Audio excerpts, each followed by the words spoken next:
Our case today that we're going to treat is a 37-year-old, very fit and active gentleman who came to me. He enjoyed golf and volleyball and has children that he obviously enjoys recreational activity with them. And it got to the point where he was having trouble with simple daily activities like going up and down the stairs. And he had been through all the usual treatments and came here looking for other opportunities.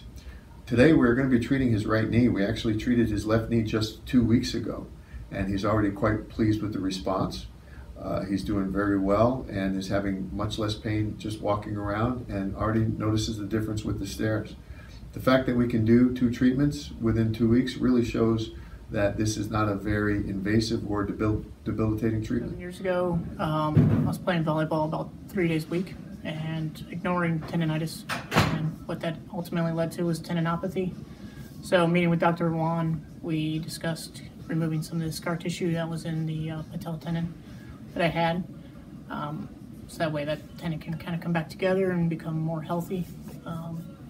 In those days when I was ignoring that tendinitis and tendinopathy, that pretty painful. You're talking about throbbing pain, scale of 10. If you were following just like your actual activity that you were doing it, I was icing and taking a leave daily. So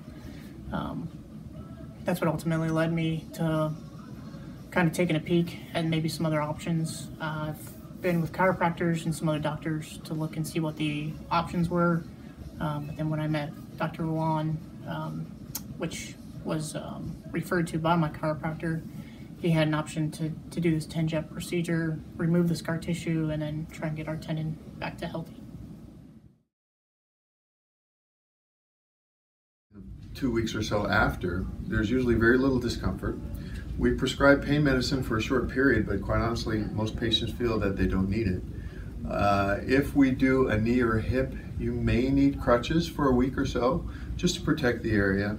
And same for elbow or shoulder, maybe a sling for a couple of days, just as it begins to heal and to rest. But generally in 2 weeks when you come back, we are making sure that the incision is well healed, there are no problems with the treatment area, and we're ready to slowly advance activity and exercise at that time.